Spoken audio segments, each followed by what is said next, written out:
Where familiar territories meet, we go Mahou Mahou, pitting magical girl shows head to head to have a heart-to-heart about their genre content and our heartfelt opinions. My name is Grant. And I'm Brantley. Spoilers ahead for these shows and potentially others. Check the description for a complete list to make sure you're safe to listen. Today we'll be reviewing two shows that are so surprisingly similar, they're almost the same thing, but not quite. We'll be reviewing Tokyo Mew Mew and Mew Mew Power. Tokyo Mew Mew Mew Mew Power. Grant, I want you to review Tokyo Mew Mew Power in one word for me. So, individually or both of them? Or like a combined review of both of them? That is an excellent question. Do you consider them different enough to deserve each their own single word review? Or even deep enough to warrant that? So to be fair, I've only seen the first 7-ish episodes of both of them. That's a good disclaimer. Yeah, we haven't watched this one to its full extent. We'll still spoil some things if we can even say that Tokyo Mew Mew / Mew Mew Power has a spoilerable plot. But formally, what we've seen together is the first 5 episodes of both the sub and dub. And then I've flirted on ahead to the later episodes up until the halfway point. I guess the first season. But anyways, what we've really seen is episodes 1 through 5, and we had to go review. So back to you, Grant. What do you think? Right. The show got worse. And That's more than one word. It's hard because I wouldn't say the show's bad. It's obviously meant for kids, and looking at it as through that lens, it's a completely inoffensive show that I'm sure does the Sailor Moon thing, where the last few episodes are just batshit crazy. Mm-hmm. I do know that the dub only went to episode 26, mm-hmm. and then the sub has twice that many episodes, and there is death in the sub. It's definitely a deeply unsettling feeling when you're going through the Tokyo Mew Mew fandom wiki and you see status deceased. Right. Oh, also, I forgot there is a sequel to Tokyo Mew Mew. So even though there's 52 episodes of Tokyo Mew Mew, mm-hmm. then you get a completely a sequel series. Mm-hmm. I think it didn't get an anime. I think it just was a manga. Mm-hmm. But you still, have so much to this show. And if you mm-hmm. think that we aren't giving the show a chance because we haven't seen it, fair.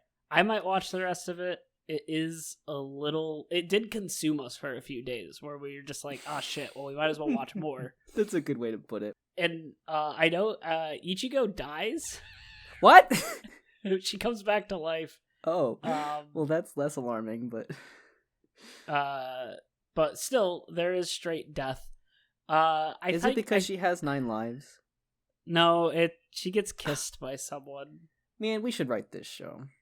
This is how fanfic writers get created, man. I swear to God, this is perhaps not as iconic or as consistent as Sailor Moon, but there is more in here to fanfic. Because there's so many weird loose ends and plot holes and I don't know, man. Okay, so I forgot to tell you. I owe you mama. Yeah. Ichigo's boyfriend is a superhero. I did see he gets a tuxedo mask sort of something he or gets other. A sword. Blue Knight, is that him? Yeah. He's called the Blue Knight, and he gets a sword. Mm-hmm. So that's cool. But it's one of those things where if you were to pick a random episode of Sailor Moon, right? Mm-hmm. If you were to just pick some episode of Sailor Moon, chances are it's gonna be about the same quality of Tokyo Mew Mew, where it doesn't really have this overarching plot. It's not incredibly in depth. The characters seem flat, and I think that's because Tokyo Mew Mew and Sailor Moon follow this very simple idea of trying to be episodic while also having an overarching plot. So there's a lot of episodes where very, very, very little happens. And the reason that it becomes so important is because it does eventually have a payoff. But boy, does that payoff just take forever to get to. Yeah, it's playing two courts. And for the people who stick around, they get that, it all kind of compacts.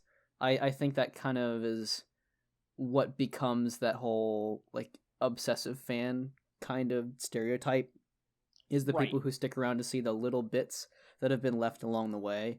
And so when you just drop into one single episode and they say this show is so important or this show goes places, you are seriously mystified. But it is there. It gets there, just in very small quantities. And I will say there is a some level of intrigue and interest you can have in the characters. The fact that I didn't know this, once again, I am spoiling a lot for myself that I probably should have spoiled earlier. Aoyama-kun is an alien. He's an alien. Oh. Well, put him with all the other heartthrobs, I guess. Right.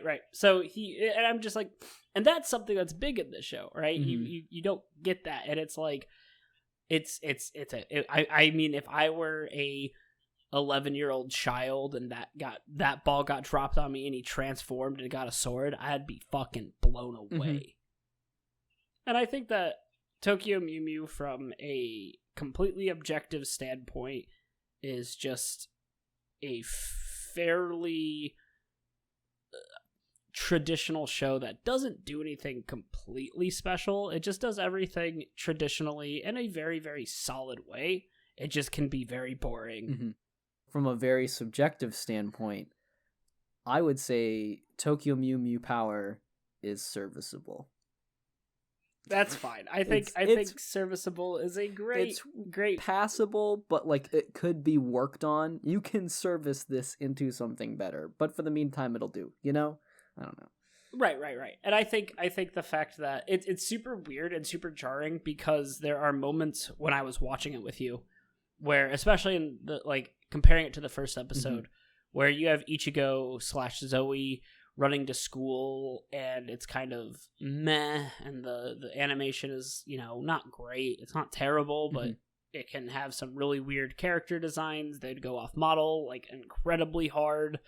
And then when she transforms into Strawberry Mew, and she has this incredibly well animated transformation sequences, it's like, this show was made in the 2000s. I can tell right here. Mm-hmm.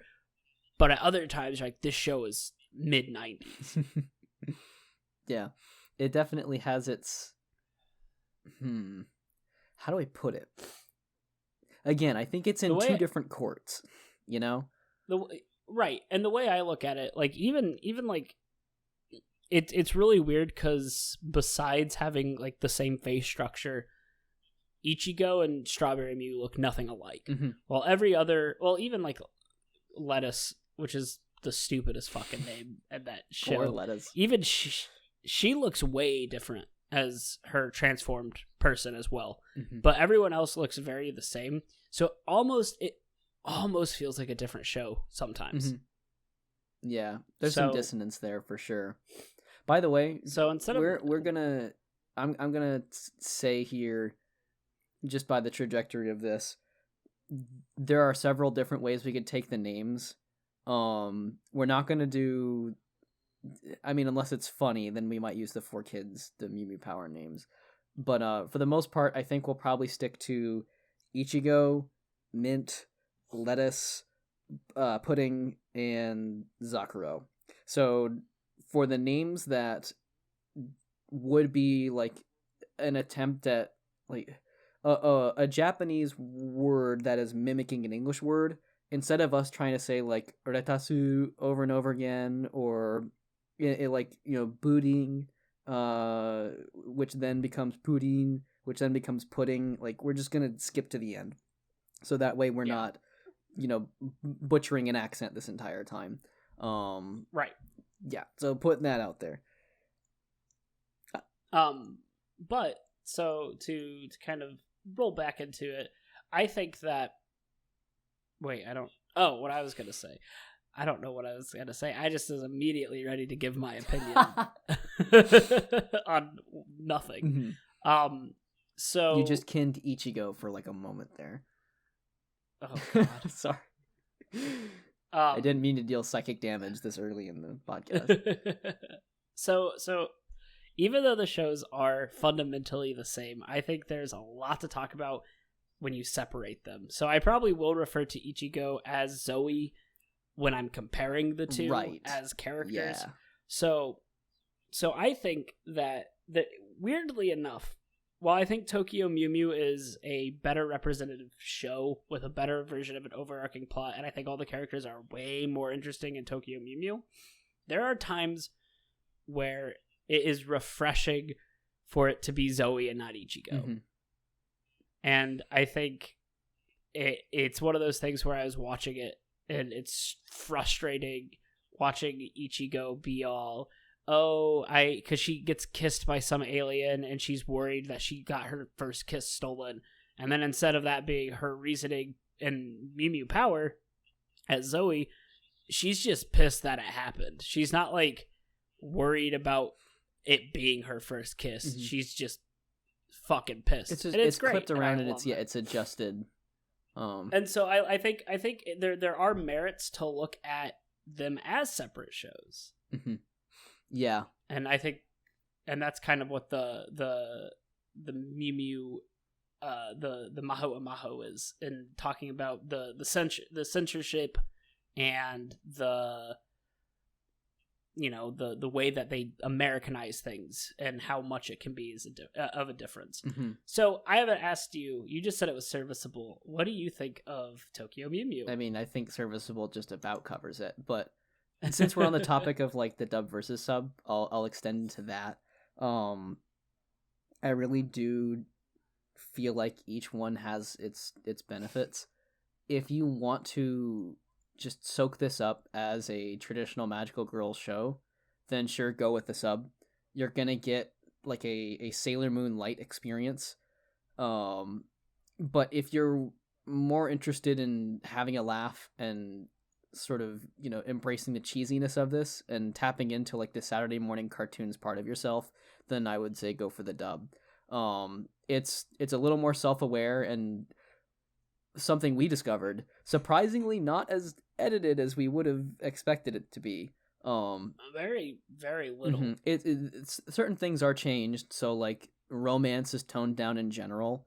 Ichigo and Aoyama are still going on dates as Zoe and Mark, but like they don't call nearly as much attention to it.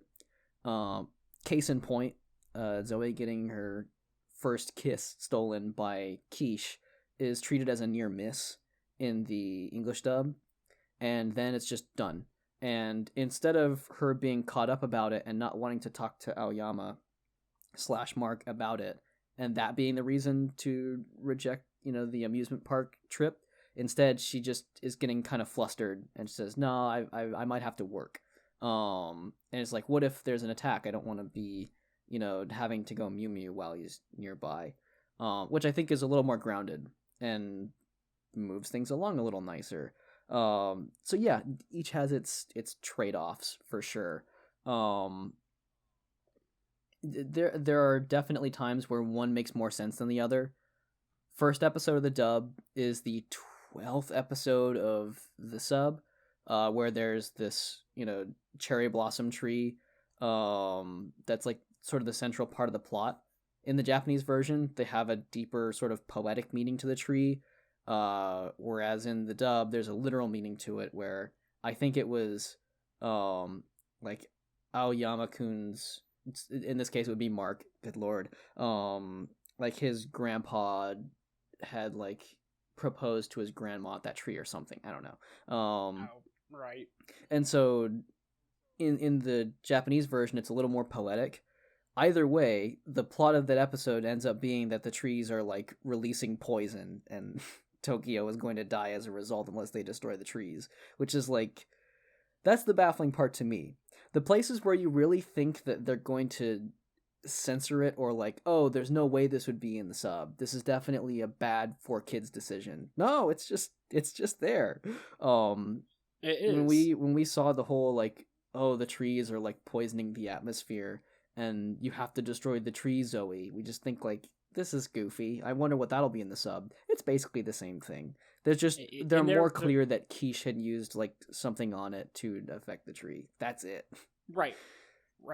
I think one of the things that you know, I also agree, there was this like, I can't believe this is the exact same thing. But it's weird because for some reason when they do it in the dub, and it might just be because English is my native language and I'm hearing it instead of reading it, it just sounds so much stupider. Yeah, they tend to lampshade it more often, where they'll call attention to how silly something is. Yeah. So, do we want to get into the questions that we've prepared? Absolutely. All right. So, since we're on the dub versus the sub, and we talked about the similarities, is there something in the English dub that you think actually hindered the show as a whole? Something that kind of took away something important to the show? Yeah, in a way, the voice of the show being more gag-like in the dub definitely kind of takes away its opportunity to be something more dramatic. And right. Episode 12, which would be episode 1 in the dub, because of that strange flip, that's a good episode to do your comparison. If you want to get into the show and like in some way take it seriously or find its merits, then watch episode 1 of the dub, watch episode 12 of the sub, and compare which version you like better. I have a feeling that that's where the show takes a tonal shift, despite, I haven't watched further. But that episode is pretty drastically different than the other ones, in its tone and in its sort of maturity. And I don't think you can really recover from that in the dub.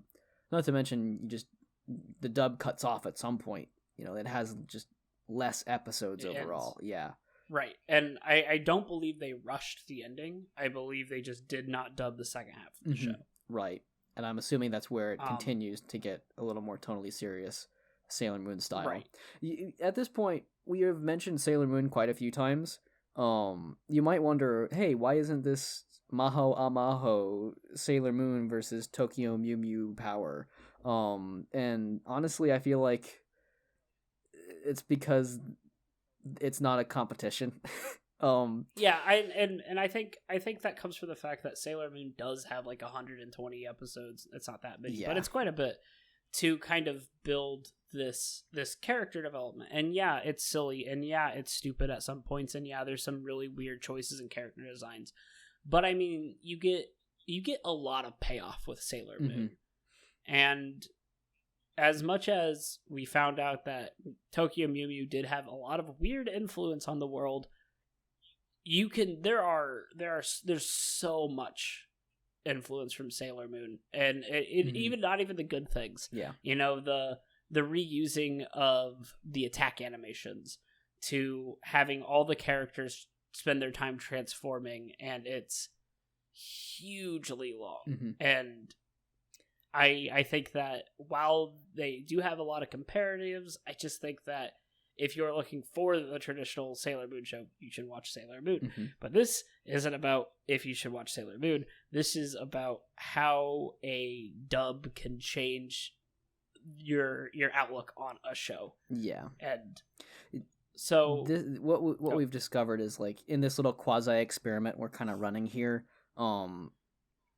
we would have to have the fullest of Sailor Moon and the fullest of Sailor Mew. I mean, Tokyo Mew Mew Power. And so that's a lot of episodes to watch. It's so much. It's a lot. Anime. So in order for us to just get what we're interested to, and save everyone the time, if you really want, that full on experience, pick Sailor Moon first. then enjoy this as your derivative if you just really like that and want more. Right. So I'm gonna talk a little bit about a thing that I think the English dub that really hurt the show. Besides the one scene in which Zoe goes on a date with Mark and gives legitimate reasons to not want to go on a date with him, I think that her character is significantly toned down in the dub to a almost offensive level of Flanderization. In the first episode of the sub, you get, Ichigo, who's actually caring about what she wants to do with Aoyama. You get her talk about how she actually cares about the endangered animals, just like Aoyama, and you can see that she has this shared interest with this guy, and that's why she wants to date him. And then as the show goes on, you see that she likes specific things. She's, she has this consistent personality. And then in the dub, everything she does is a gag. She goes on this specific date with Aoyama because she stalked him and found out what he wanted. She is upset about literally everything that she has to do. And it's a little less charming because it is a product of American television at its time, and damn, the early 2000s did not know how to write girls. Yeah. I'm a little, I guess I disagree only slightly with this. I agree it's almost a character assassination in some ways. In how like the nuances of her character has been destroyed. But the farther you go in, the less that those first episode parts of Ichigo matter anyways. Animal preservation has not really been a topic. I think maybe in like a quarter of the episodes I've seen. And hey, where it is, it's fine. But the show seems so scatterbrained on everything else. It's hard to say that there was like a genuine heart there to preserve. Right. It's a weird.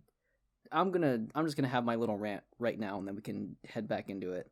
No problem. It weirds me out that this show has all these little thematic threads that don't cross over each other at all. So the characters are named after foods, but they have the power of an endangered animal. And for, some amount of time, animals are being transformed using these alien parasites. And then that becomes the enemy. Well, then, okay, we run out of situations where we can just have animals around.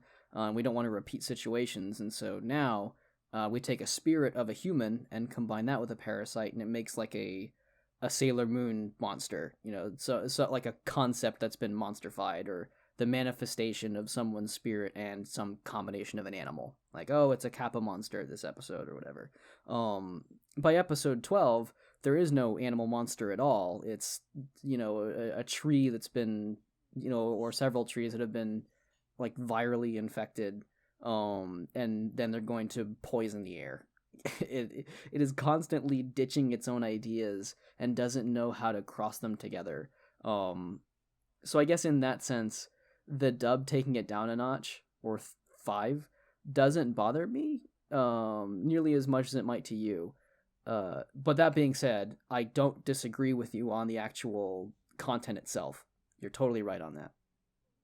Right. I think that one of I think that's one of the things that the dub doesn't really understand when they were writing it. Is I get they probably knew that it was going to be an overarching story because most anime were, but a lot of cartoons for children that were made in the United States during that time were not. They wanted, a syndicated show with 100 episodes so that it could run reruns, and no matter where you saw it, you could understand the plot. Mm-hmm. And I think that that's why you get weird inconsistencies with characters, like with being an orphan with no family. I don't know if they say if she's an orphan. I think they just say she lives in a shelter. Right. But okay. Still, but, they have that for an episode as a focus, as a little bit of like a Sailor Moon Says kind of educational stint in there, and poof, it's dropped. Right. And then and that's the thing, I think with all the ways that they don't keep things consistent, I think when they were rewriting this and dubbing this, they would dub an episode at a time. And they would figure out, okay, how are we going to dub this episode? What is this going to be changed to? How can we fit these lip syncs? How can we do all this? And I think when they were doing that, they would put in things without realizing that it might affect the story later. Mm-hmm. And I don't think we got to see a ton of it because of it getting chopped off at 26. Yeah. So my next question is, do you think that the English dub has anything over the sub? Yeah, humor. That's pretty much it. Which, to be honest, was part of the reason I enjoyed the show. I mean, the first episode is honestly a fairly solid show. Mm-hmm. I mean, to be fair, we also watched the first episode when we saw a shitty show. Mm-hmm. So it was kind of this palate cleanser that changed the way we were looking at things. Mm-hmm. But I think, even though I think the sub is a better story with a better cast and a better outlook on life, there was something more fun about watching the dub with you than the sub. Mm-hmm. Yeah, it's something that taps into, I think, our roots in anime a little closer. Yeah. I will say this too. There were a few times where the dub has taken story threads that really honestly didn't make sense to me in the Japanese version and sort of fixes them up. It could be that we've been watching a fan subbed version of this, and so it's so and therefore things aren't really lining up properly. It could be victim of that. But in the meantime, it has been helpful in the dub version to just have some of these weirder plot elements, like the introduction of Lettuce, be smoothed out a little bit. I mean, they can't totally overwrite the content, and I'm glad they didn't. But every now and then there's something that didn't quite make sense in the sub that makes a little more sense when someone had to sit down and knead it, like clay. No, I think that makes a lot of sense. And speaking of that, Lettuce is, at least in the first couple parts, just not a character. I've watched further, and she doesn't really improve. There's something about, I think we talked about how in the dub her character makes this generic smart girl comment about the transitive property when it comes to math. I think it's associative property. One time. Yeah. Associative property, something. I don't know math. I didn't study it. But and it's there's so little they give Lettuce in the sub that when they fight her, you don't know why she's being fought in either one. Mm-hmm. Yeah. And no. There's something about that is weirdly inconsistent, but for some reason it was done a little bit better in the dub. Yeah, it's little tiny things like them falling into the pool at the very end. In the dub, they voice it so it seems a little more like a mistake. That they both just kind of trip over each other and fall in. Yeah. And as you said, it makes a lot more sense for that to happen than for Ichigo to just kind of decide to do that, considering she's a cat and water and cats don't usually mix. I also think that something that the English dub does, going back to what it does worse and that hurts the show, it never allows for any silence. Yeah.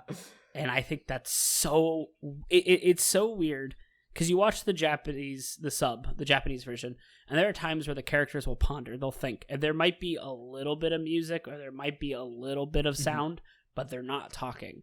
But in the dub, they just do not shut up, and if they're not talking, some bullshit pop music that was written for the show is playing in the background. It's super upsetting because and you know what? That's just something that you think about when you're watching cartoons. When I rewatched Foster's Home for Imaginary Friends a couple years ago, I never realized how loud that show is and how noisy it is. It's a great show with a lot of great character and fun. but boy, do characters just keep talking and shouting, and it kind of reminds me of that. I feel like that's a through line through 4Kids dubbing. I watched plenty of 4Kids anime when I was a kid. At least what I was ready to admit I wasn't embarrassed about. Pokemon started it off. Right. Then Mega Man NT Warrior was like the next step of that. And that was the same thing when I went and rewatched it a few years ago. It's just non-stop talking. They just constantly sound effects and music cues and people blabbing, and like if they need to, they'll get background voices to just yammer so they don't have to match to lip flaps and stuff. It's like, whoa. It is very bizarre. And you know what show did it really well? Cubics. Just kidding. Just had to drop the Cubics rap in there. I had a toy from Burger King from it, and you had to get all the toys to make Cubics, and I had his head, and that's all I needed. You did get the most important part. You get the other part. I did. Do you think there would be like a Cubics Exodia effect that you could get out of that? I'm sure you can end the world if you form Cubics. And no one did. So moving on to Cubics fans, where are you at? If you want to review Cubics, you leave a comment in chat, and we'll delete it. No, if one fucking person comments on this video, it's like, hey, can you do one on Cubics? We will do it on Cubics because that person demanded something from us. I wouldn't say desperate, but it would be a damn good joke. What if we're just actually so, like, we're at the tipping point where we're ready to just watch Cubics? This is us. This is materializing now. It's like the two signs. Hey. One of them says, like, water in a quarter mile, and the other one says 25 miles to Cubics, and we're just going to Cubics, man. Hey, man, wouldn't it be funny if we watched Cubics? Like, let's not. But wouldn't it be funny? But, like, wouldn't it be funny? It'd be funny. Oh, dude, we should... It would be funny, right? Yeah. Like, we're not going to. Okay, I think our Cubics review went a little off the rails. Yeah. So, note to Brantley, insert like a train derailing sound effect somewhere in this vicinity.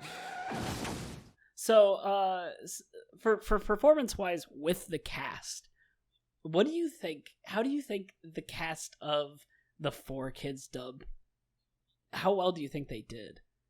Oh, they did. Who do you think was the best performer in the English dub? Goku, of course. No. Goku? No. It's weird. It's weird because like it's not dispirited or anything. They give it an effort. But like it feels like a lot of the voices are just mismatched because these people are not teenagers, and we don't quite have that same property to just like do a squeaky voice and have that translate to yes, a young person like anime in Japan tends to be able to do. It's weird. In some ways I prefer that they didn't try to fake these mousy voices for the characters, but some of these cases you just couldn't fix it. You couldn't do anything with it. Like a certain boyfriend named Mark. Yeah. Ayayama's voice in the dub is just some like 31-year-old dude. Like I'm pretty sure like his voice actor was a teacher, like for history, like an 8th grade teacher in history. And they're like, "Hey, do you want to come read some lines for us?" And he's like, "Sure." Do you want me to do a voice? How old's this character? Your character's 16. Okay, do you want me to do like a little bit higher pitch? Maybe do like a cool surfer accent? Like, just your normal voice. And he's like, "Hi, I'm Mark." You. And it's so jarring because I get that they aged up their characters in Mew Mew Power. They're all aged by 3 years. And so he's supposed to be 16, but in the original one he's 13, and I'm pretty sure he's voiced by a girl. He has a very like it is a girl in the Japanese. So it's this high-pitched friendly voice, and then in this one it's just some dude, and it is so jarring. Hey Zoe, how about we go get some sodas? Like it's like that level. And that was it. What you just did there was it. Now, there is one standout voice in Tokyo Mew Mew, and I mean in Mew Mew Power, not Tokyo Mew Mew. In Mew Mew Power, yeah, fuck Tokyo Mew Mew.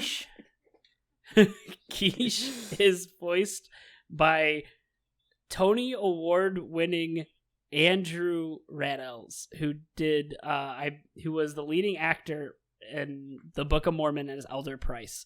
And when we were doing our research on the voice actors, and it was like Andrew Rannells voice acted himself in The Simpsons, and we're like, what did this man I looked do? at his face for like 2 minutes straight, just like, I know who this is. I've seen this person's face. Like the angle was perfect, where it's like my brain is doing a freaking like CSI crossover match through a bunch of different profiles. And finally it was just like, oh my god. Yeah, it was and like he got his start as a voice actor, and then eventually became Academy Award like Tony Award winning Broadway star. And it's insane. He does a very good job as Quiche. I think that he's one of the better performers. Yeah. He does a very good like kind of skeevy, and it is incredible that this man did what he did with what he was given. Also, I don't know if you know this, but in the English version in Mew Mew Power, Quiche is known by Dren, which is nerd backwards. God. They and so instead of having because in the Japanese version it's quiche, pie, and tart, and then when they switch it to English, it's Dren, which is nerd backwards, Tarb, which is brat backwards, and then I don't even know what pie is, but they do very. I thought you, for some reason, I did piece it together, and I was thinking, Bart. Bart. You can't do math, and I can't think words. I can't. And together, we have a podcast. But it is interesting because I do think, even with some like, even though that the Zoe's voice actress, Ichigo's voice actress in the English dub wasn't exactly perfect, and she wasn't, she didn't do much other voice work, she still was good. I don't think any of the characters half-assed their voice work at all for this show. Serviceable. And it was serviceable. You're right. It is very much a show in which there was heart. It's just, how much can you do and keep it localized? So what were some shocking things for you that they didn't censor? Well, the biggest one. Was it the bloody zombie zombie boy? Bloody zombie body. Of course it was. What the fuck? Yeah. So we watched that episode sub first. There's an episode where Ichigo and Ayoma go on a haunted house trip. A haunted house date, and they run into a zombie with a sword being stabbed through it, and it's bloody, and 4Kids has taken out guns, they've taken out blood, they've taken out so much. And we saw that and we're like, oh shit, that's gone. That's out of here. And then it came up and we freaked the fuck out because it was there and it's bloody mess. In the episode where the girls go to what they think is going to be a fun resort, they replace rice balls with sandwiches. But this show did not censor out actual real blood coming out of a sword wound on an amusement park haunted house puppet. It's really weird because it didn't seem like this was being censored for children to watch. It felt like it was entirely censored so that they can localize it. I think, they removed Tokyo Mew Mew because they didn't want it to be Tokyo. That's it. It's really weird how in the original, not original, but early anime dubbing, a lot of censorship was just done to not confuse kids. And let me tell you, as a kid, when they called that rice ball and Pokemon a donut, I was like, what the fuck kind of donut is that? And I was still confused. If they would have said rice ball, I would have been like, never heard of it, but it's a rice ball, so I guess it makes sense. Yeah. It's very, very interesting to see how far they go to put this localization in on it. It's stranger, too, because a character that, Grant, you haven't seen yet, Zakuro, who is the 5th Mew Mew, Pomegranate, she has a straight-up Belmont whip as a weapon. It starts at a cross and then has like a whip extension that she uses as her weapon. Fucking sick. They censored the cross. Yeah, I did but see they about don't that. censor the blood of this. I don't know, man. Blows my mind. How'd that get on TV? Because this was on TV.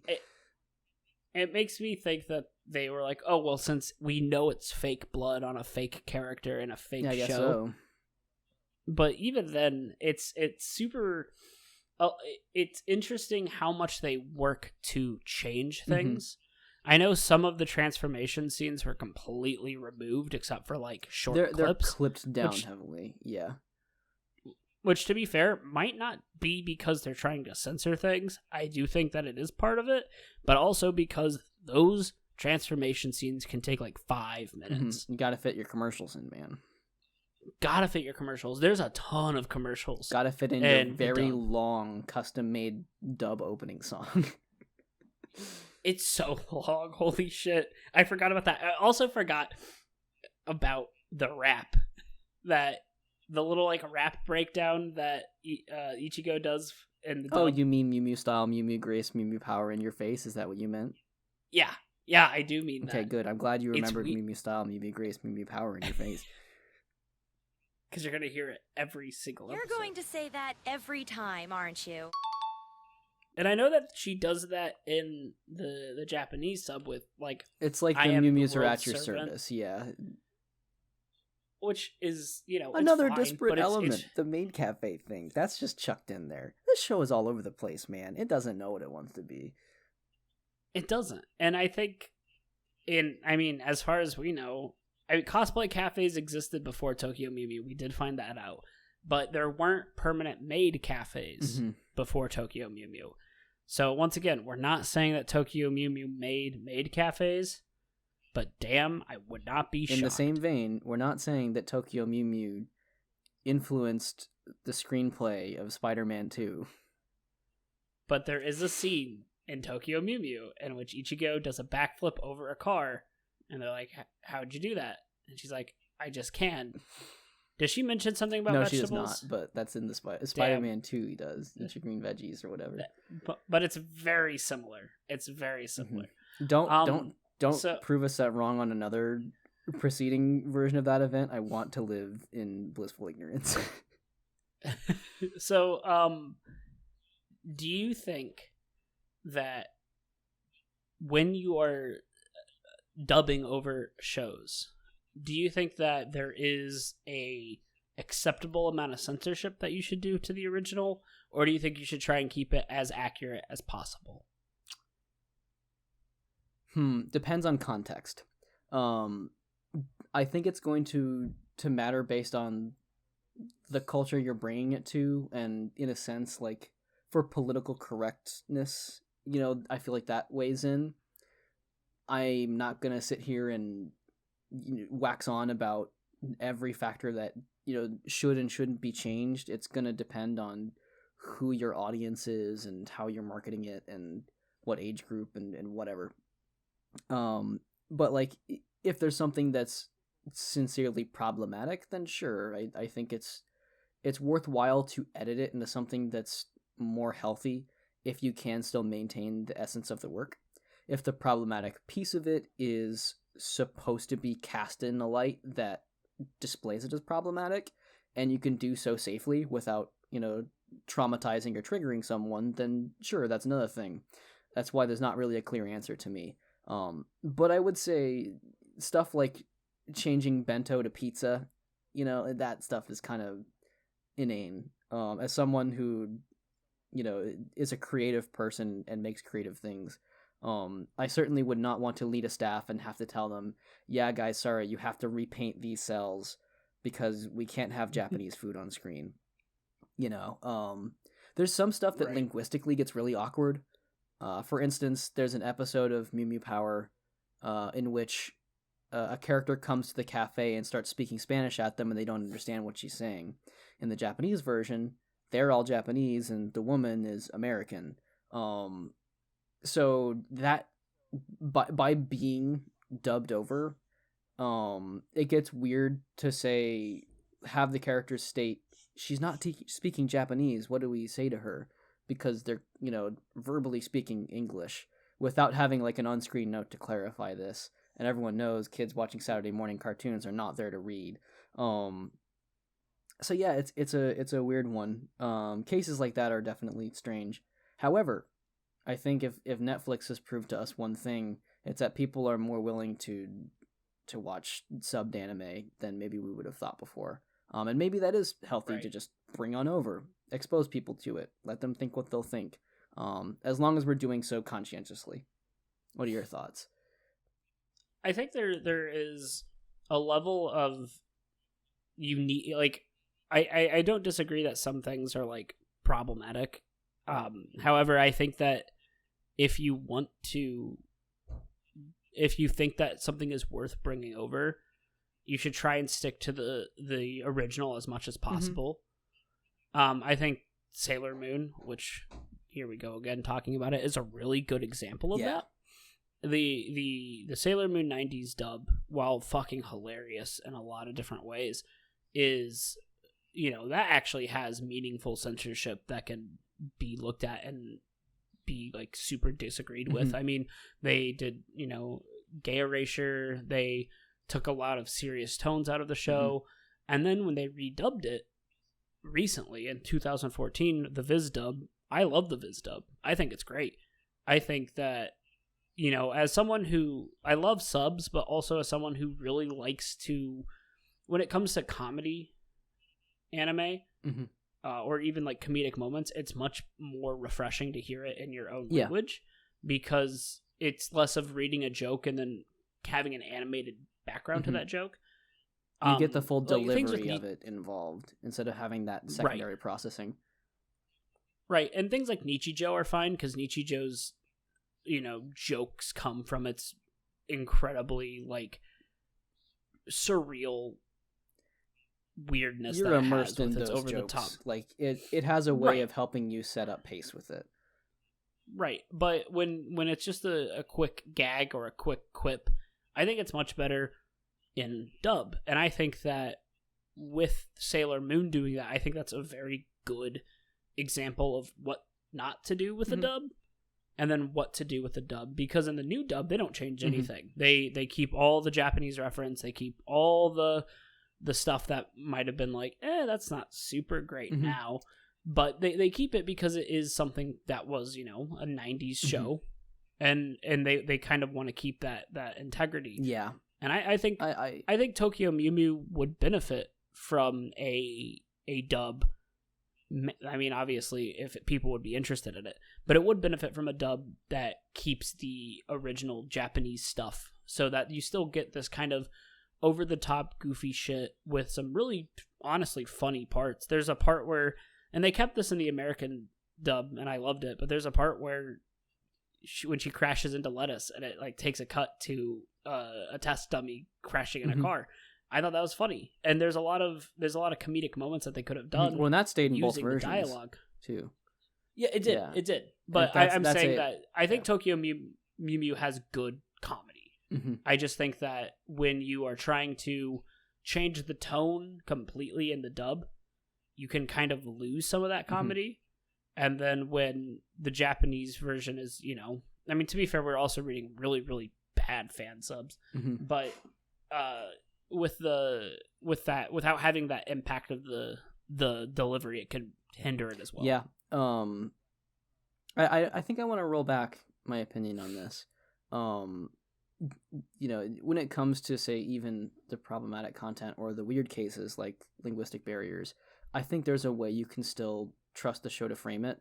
And if you can't trust the show to, be appropriate, then maybe you shouldn't be, maybe that shouldn't be your golden goose in a way. To me, now that I'm thinking about it, it feels perhaps if you were to go and sort of have this scorched earth tactic and adjust what the show is, then that implicates someone in something they might not agree with. Right. If you realize like, oh, in one version or the other, this was something that I actually don't, align with as a person, then you've sort of been tricked into, being a consumer of it. Whereas if you deliver it straight, then, ideally you let someone land their place on it. And it's more honest and avoids that sort of awkward gray zone of appropriation. Note from the editor's room: content warnings are easy to do and keeps everyone safe. Simple as that. Even the really weird technical stuff, like, what language are the characters speaking in? If you just don't treat it like it's weird, then it usually flies fine. We were watching Neon Genesis Evangelion together, and there's a part where Asuka, who is a character who speaks Japanese and German, talks to Shinji, a character who only speaks Japanese, as they're both being spoken as English voices. And she just says, "You're thinking in Japanese." And if you totally miss it and you're just like, wow, that's weird, and mentally map that these characters living in Tokyo are somehow talking English, then whatever, you don't miss anything. But for everyone else, then cool, it sticks the landing, it's perfectly fine. You don't lose any nuance that the original had. Done. So I think trust and Yep. In the subject material and allowing the consumer to have full access to what it's bringing, I think that is critical. I think you're right on that. I think one of the things, like K-On! Does that too. Yeah. Where in the English dub, they'll say, "Yeah, we don't need no stinking English" while speaking Right. English, and it kind of gives it another layer of humor to it. The only time they ever speak Japanese is when it's from the perspective of another character in the movie, where you have someone looking at her, and then at Ritsu, and she's trying to explain what she wants in Japanese, and then you have Christina Lee Morris actually speak Japanese, and I think that's a good way to handle it Cassandra too. Lee If Morris you have or something to Christina Lee do, Morris? it's Christina Lee Morris, Cassandra Lee Morris. Sorry, I shouldn't. Get You're her name good. wrong. You're good. But it's something that is, I can see, can be hard to do, but as far as I'm concerned, every time that they've just kind of assumed that they were speaking Japanese and we're just hearing it translated. It's never been like a second thought. Yeah, after all, if you're watching a show and it occurs to you, oh, they were in Japan as opposed to America, and you didn't realize that because of, the setting or whatever, then hey, maybe that will allow you to go do a deep dive into Westernization and how industrialization in a colonial framework deeply hurt a lot of cultures around the world for all sorts of external circumstances. And boy, that's another story. Moving on, Grant, what other questions do you have? I have no further questions that I wrote Well, down. then good, because I have plenty of questions for you. Number one question, Who is your favorite Mew Mew? Well, I met 3 of them. Well, good, so, you can pick one of those 3. I think that I actually really like. I like Ichigo, but I think Mint might be my favorite. She's kind of a bitch, and she's a badass. She's a badass bitch in that case, and she has a bow and arrow. That's sick. Dude. No one else has Girl boss. anything cool like High that. five. She's girl boss. She's like, I think I like her portrayed in the Japanese version a little bit better, where she's not just like a straight up asshole, but you can tell that she's kind of this smug, like, ho ho ho, I can get you to do what I want, and you're gonna do it, and I like that. But I also like Ichigo and the Japanese sub and her like actual interest in things But I, like you said, apparently that doesn't last long, so I can see that being something that I'd be like, oh, okay. Who's your favorite? Yeah, I would say exactly the same thing as you. I actually like Ichigo quite a bit, but I think I have a soft spot for Mint, just because she's kind of the immediate conflict from the early episodes that we've seen. That being said, that doesn't track over to Sailor Moon for me. Where like Rei, for example, is not my favorite character out of that bunch. But anyways, that's another episode. Now I want you to now take your thoughts and remove them from your head and place them in the greater spectrum of Tokyo Mew Mew Power fandom. Because I here have on my phone a character poll way back from 2002. They pulled this while pretty much all of the mainstay characters that I know of were in the show. So like from what I can see, like all the villains were there, Blue Knight is there, so on and so forth. I want you to take a guess, rank the Mew Mews by fan popularity among those 5. Okay. All right. So I'm gonna guess Ichigo is number 1 because all these polls are always just done by the most basic of all people. Continue. I'm gonna think Zakuro is number 2. All right, continue. I'll think Mint is number 3. Lettuce is number 4, and I think Pudding is gonna be number 5. Somewhat accurate. If you took Pudding and moved her to number 2, then you'd be correct. Yep. Really? So it goes Ichigo, Pudding, Zakuro, Mint, and then Lettuce. Poor Lettuce. Damn. See, here's the thing. I don't know anything about Pudding. All I know is I'm like, damn, she seems hella annoying. Yeah. I guess I think the same thing about Sailor Chibi Moon, and I know that she's fucking popular. Yeah. Energetic and bouncy and small child character. Yeah. Hey Brantley, can I take a little can we take a little sidebar and take a quiz? Sure. Which Mew Mew are you, Brantley? All right. How many friends do you have? Only a few, but worthy. My family members are my backbone. I am a lone wolf. A lot of them. My dog is my best friend. I'd have to say a lot of them. All right. If you're listening to this, you're my friend. Unless you're an asshole, then fuck off and quit listening. What is your type of guy? I'm into girls. Brave, protective, and smart. Don't need one. I'm independent. Kind and loyal, childish, and Is funny. it talking about an independent person that I'm attracted to, or that I am independent? You are In that one, independent. Okay. What is your greatest opulence? Opulence? Oof, that's the word I'm looking for. My true love, my family, my talent, literature. I guess it's gotta be family. Because I don't want to be a dick and say talent. So, which element of nature do you feel the most connected to? Air, earth, fire, water, and also, apparently, ice, because that's different. Air, then? Right. Yeah. Choose an animal. Cougar, deer, seahorse, dolphin, swan. Is this I guess a deer? All right. What's your top priority? Studies, my love life, to have fun, to prove to my parents that I'm worthy. Glory. Glory. I think all of those factor glory in there somewhere, but let's say my studies. Okay. What is your biggest flaw? Sometimes I can seem too cold. Rashness. Sometimes I'm hyperactive. Shyness, or you're too vain. Gee, all of them, huh?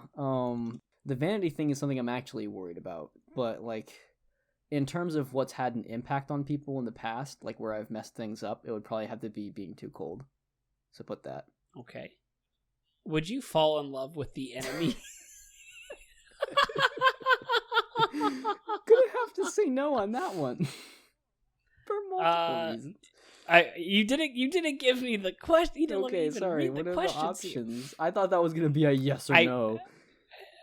No, I wouldn't.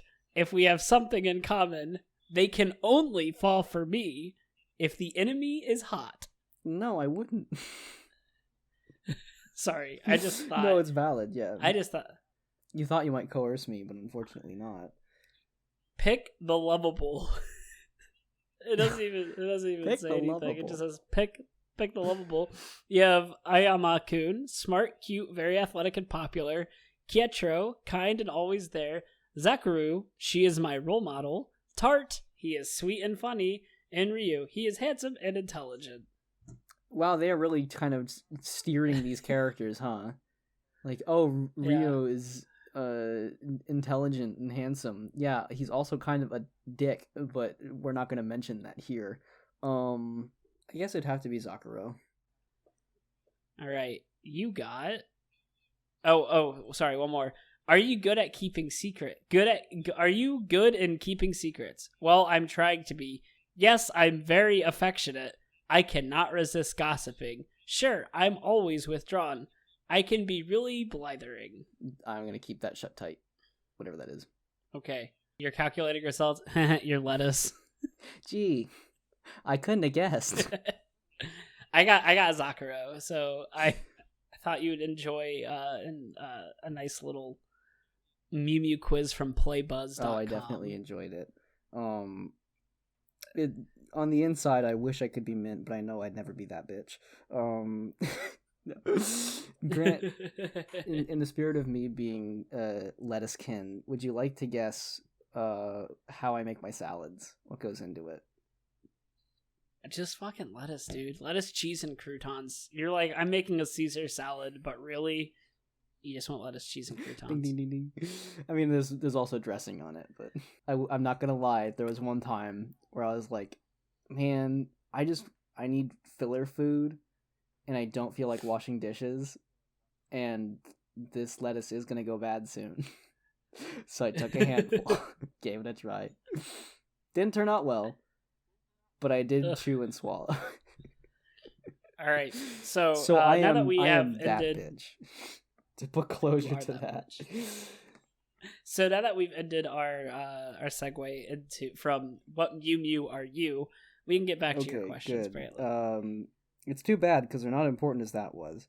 I do want to mention with the character polls some interesting things. Poor Lettuce didn't just lose to the Mew Mews. She lost quite a bit of ground. Just beyond that. So, more often than not, the Mew ranking version was less popular than just the character themselves.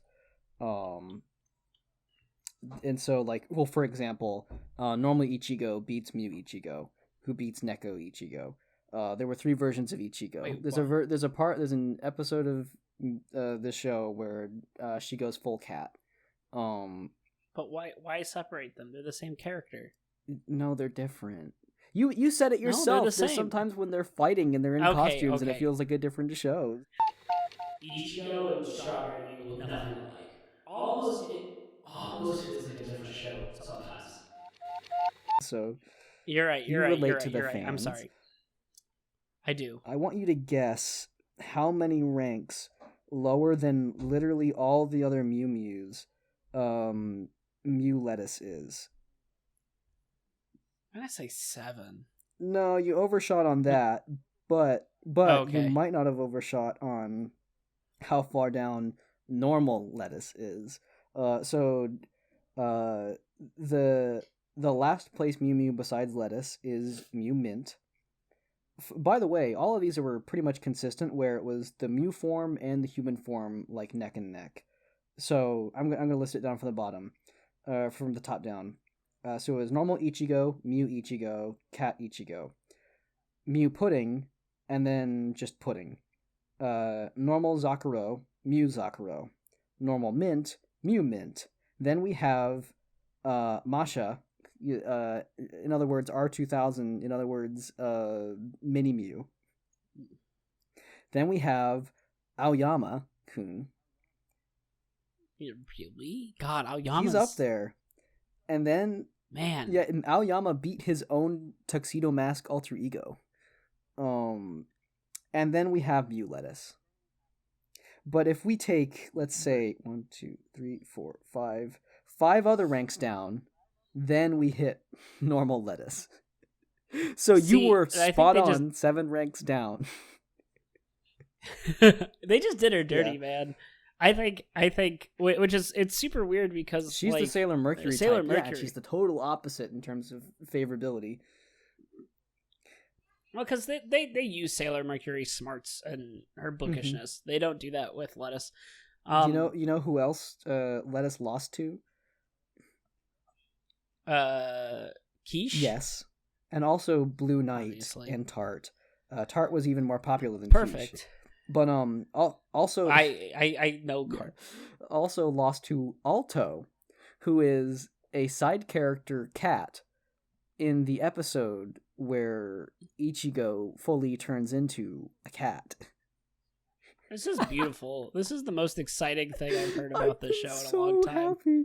I'm waiting just to talk about this stupid list. Here's also some other fun stuff. Aoyama-kun's dog and Ichigo's father both ranked several ranks higher than either of Ichigo's school friends. Oh, good, because fuck them. And I couldn't even tell you their names. The only character that those two beat were the news reporter. They really just gave everybody a chance at this. Really did. Ichigo's dad is more popular than Chimera Anima, but Chimera Anima and Deep Blue are more popular than both of Ichigo's friends. In fact, yeah, he's more popular than both of them combined by the looks of it. And so is Chimera Anima.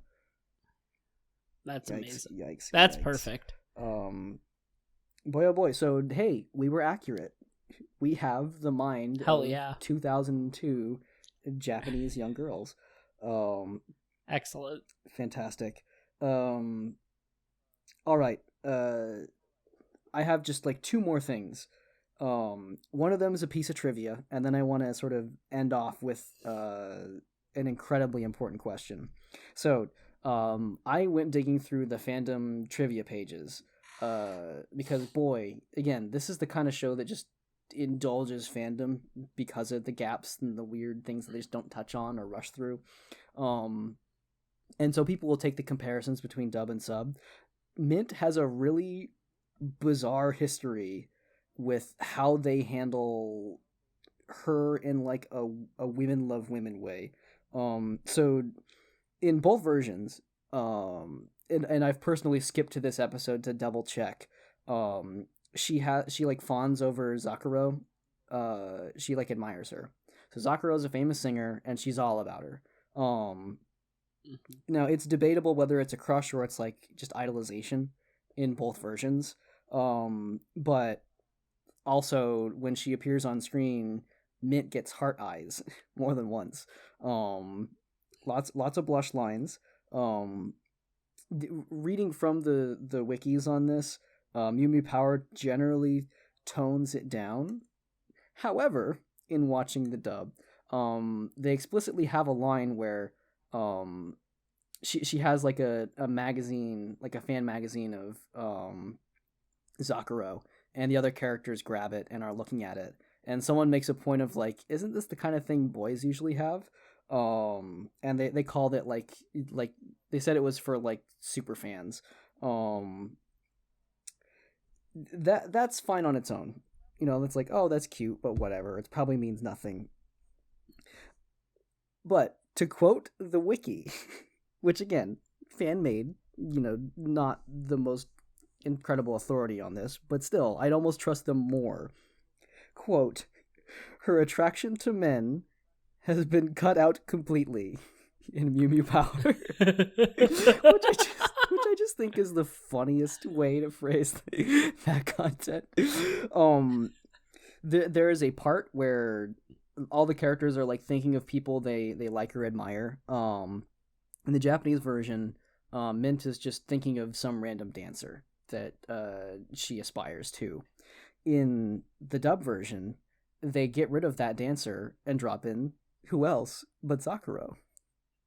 That's amazing. I like not to indulge in this as by erasure at all, not at all. Like, what I think is hilarious is we have a rare case of the dub making something simultaneously less gay and more gay. That's amazing. Awesome. My favorite trivia so far that I've seen on the wiki is on Sakura's wiki. It just says, due to her personality in childhood, Sakura may be considered a tragic character.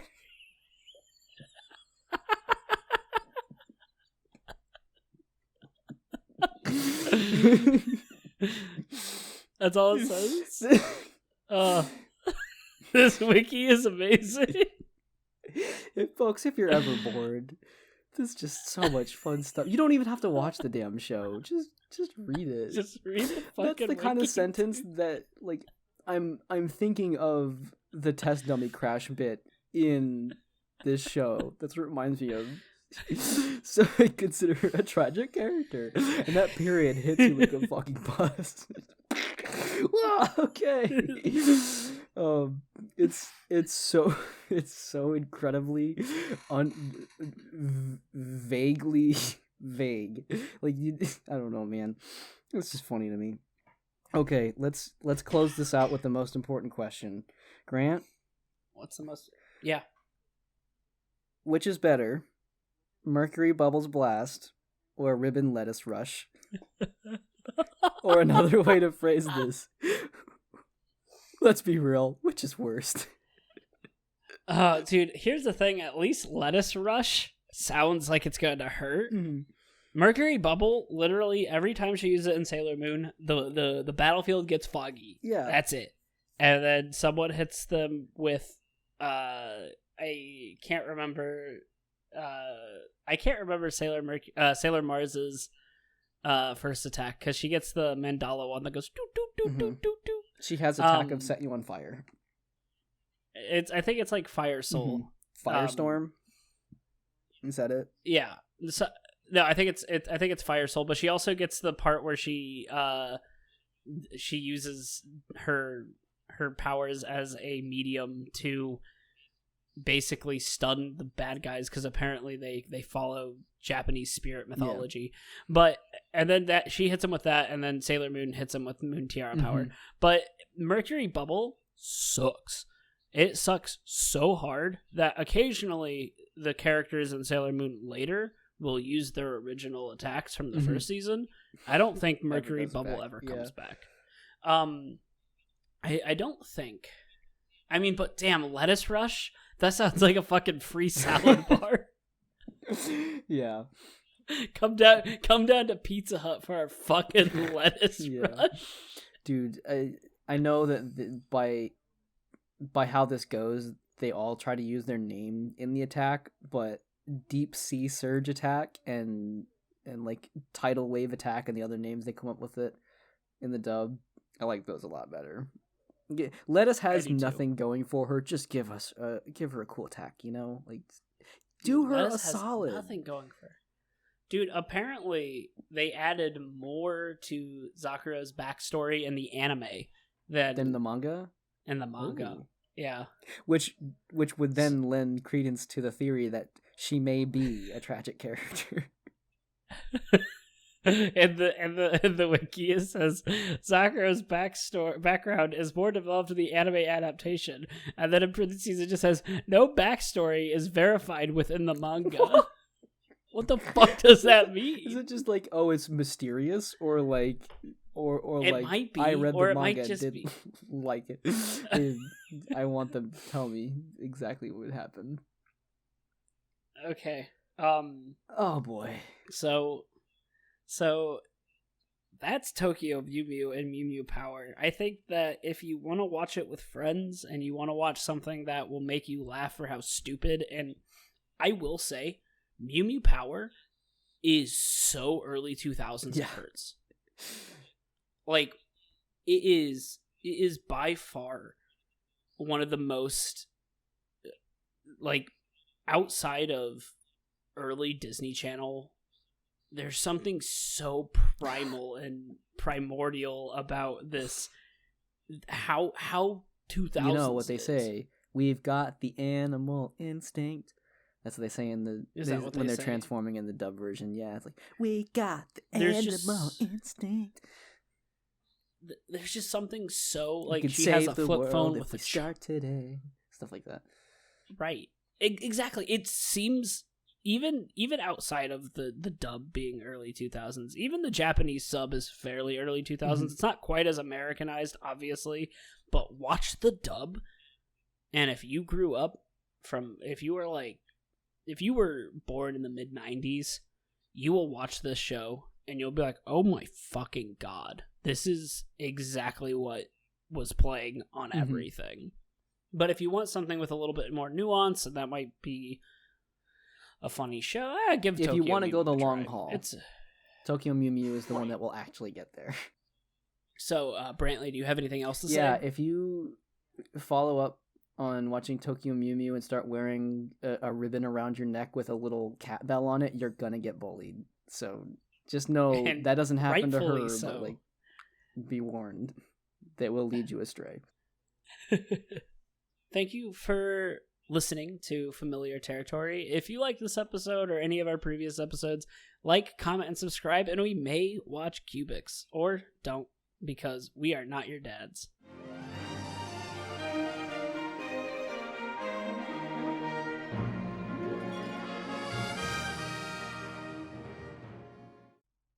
But we could be your paws. No, you know, fuck. You know what nope. would... I'm backing out of that one. We're done. You know what would have been funnier? If you said, "Don't." I'm a Mew Mew. I already did that. I know you already did that, but that's good. All right.